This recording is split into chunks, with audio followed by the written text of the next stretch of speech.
Hello and welcome to the France 24 interview. My guest today is the President of Gambia, Adama Barow. Mr. President, thank you very much for being with us today. You are welcome. Mr. President, I might call you maybe an accidental president. You were elected after 22 years of presidency of Yahya Jammeh.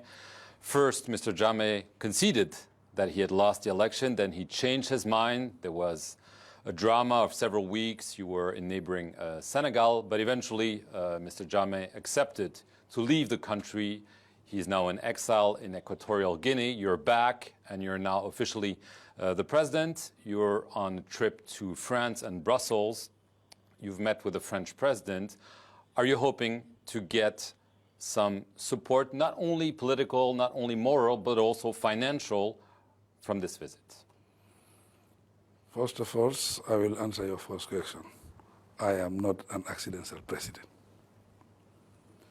At my own party level, 3 people apply to contest for this presidency.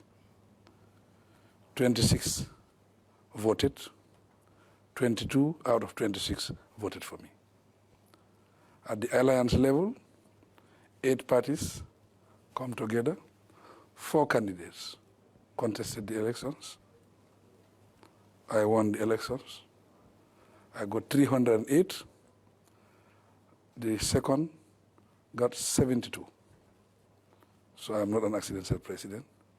I want us to clear that. We are in France because we were invited by the French president, Hollande, who made 2 speeches during the impasse and give a strong message to support the democracy in the Gambia. That's why we are here. We have a very busy schedule in the Gambia. National Assembly elections is on the 6th of April. We are here. We met basically all stakeholders in the French government. The message is positive. They are committed to helping the Gambia financially and in other areas of security and a lot of things, a lot of areas. Right, but obviously you need financial support. We know that there's a European Union financial aid package. Did France commit separately to provide some financial support, and if so, at what level? There is no figure that we can give as of now, but the message is France is ready to help the Gambia financially and in other areas. And the EU, French is a very, very important stakeholder in the EU. With their support, it can make a big difference in the EU level. But the EU is, they are our biggest donors, and they promise to give us budget support. You're hoping that in Brussels you'll get also more support from the EU, or is the level they're granting you satisfactory in your eyes? We have hope that they can give us more, because we are going to meet all the stakeholders there, give them first-hand information, give them a direct message from the president. I think that can contribute a lot, and that can make a big difference in the process. I want to get back to your predecessor. As I said, he's in exile in Equatorial Guinea, and obviously there were negotiations with other African heads of state. There was the threat of a military intervention that probably pushed him out. Was there a deal whereby he would be granted some kind of immunity from any types of prosecution? I have said it in several interviews. We are going to set up a commission of inquiries. Before you can take any action, you have to get the truth first. Nobody is above the law, including myself. And including him? Including him. He is not above the law. There are several inquiries that have been announced. Some are into some potential financial misdeeds. There have been reports that a charity that was supposed to fund projects was actually directing its funds towards him. What is your estimate of the money that was stolen by your predecessor and his entourage? We are still inquiring. As of now, the amount is up to $4 billion. 4 billion. Yes. As of now, we are still going on. We are looking into other areas. And also, there will be an inquiry set up to find out exactly what have transpired. We are trying to see what is in foreign accounts. We are working on all that. But domestically, as of now, it's a little above 4 billion, what we have seen. And abroad, would you consider seizing assets? We've seen this in previous transitions from dictatorship to democracy, some assets abroad being seized. Would you go that route, if necessary? The Gambia was looted. Gambia was robbed by the president. If we rob the Gambia, obviously we will want to recover. If we have any asset that we feel that we should recover, why not?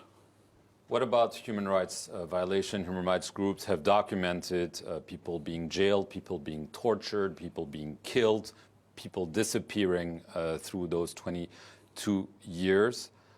Are you willing to go after the regime and some of its actors? Some have been arrested already, to really try to see what happens in terms of human rights violations. We are ready. We have set up a commission that have started work. There have been 18 arrests. 4 are with the military, 14 are in detention as of now. And we will carry on to know the truth. Would that mean a Truth and Reconciliation Commission modeled on what happened in South Africa, which also included amnesty, by the way? Or do you think this should be done by the courts and not by a special system? In the area of atrocity that we are committed, everybody who is found wanting will face the due process. Already the court process has started in some cases. Would you consider, obviously your predecessor wanted Gambia to pull out of the International Criminal Court, the ICC. You've stopped that process. Would you consider asking the ICC to prosecute some of the cases that you feel Gambia is maybe not in a position to prosecute? In the first instance, we have to do our inquiries, get comprehensive report, know the magnitude of the cases, then that's the time we can decide what way we are going to take. So you don't rule it out? We don't rule it out. Senegal was key for you, obviously because of the history and the geography. It's key to Gambia in general terms, but obviously you went there, you were even sworn in a first time over there. The president, Macky Sall, supported you, but you're the president of Gambia. Isn't there too much leverage for Senegal and its president over Gambia because of all the help he provided you to make sure that you are now the president of Gambia? Senegal was part of ECOWAS. ECOWAS is an organization, it's a group that Gambia is part of. And there was an impasse in the Gambia. The old president lost elections and he refused to step down. It was the duty, it was the responsibility of ECOWAS to take those steps. And Senegal was part of that. Senegal is a neighbor. Senegal is a friend. And our friendship will continue. It's a friend like any other friend, or it's a friend you owe a lot to? He is a special friend because of our geographical location. We are two people occupying two different countries. Same people occupying two different countries. They will remain two different countries. We know there have been attempts at a confederation. This is out of the question for you? We will remain two different countries, but we are the same people. Right. When you were elected, this was part of a 7-party coalition, and you described this as a family and that it would remain a family. You mentioned forthcoming elections scheduled for April 6th. This coalition actually doesn't exist anymore. The candidates are going to be running for different parties. Are you disappointed that this coalition only held for you to become president, but cannot hold for the future. The coalition is there. Really? It remains intact, yes. There is a tactical alliance. When we say tactical, we don't want our parties to die.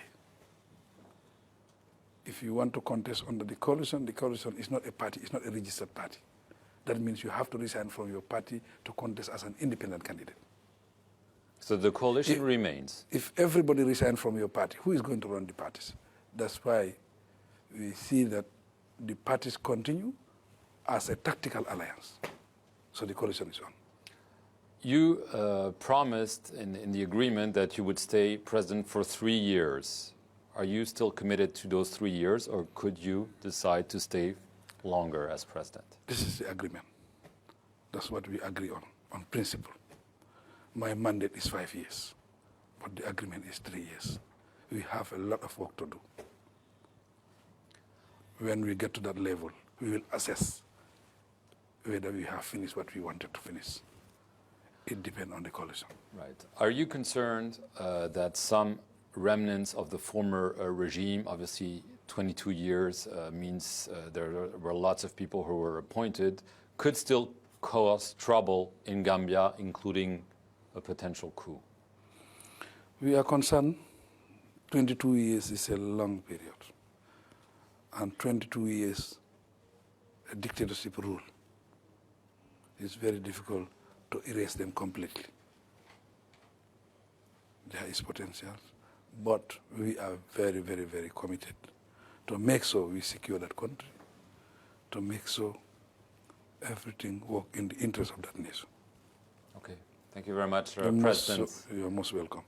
Adama Barow, and thank you very much for watching this edition of The Interview here on France 24.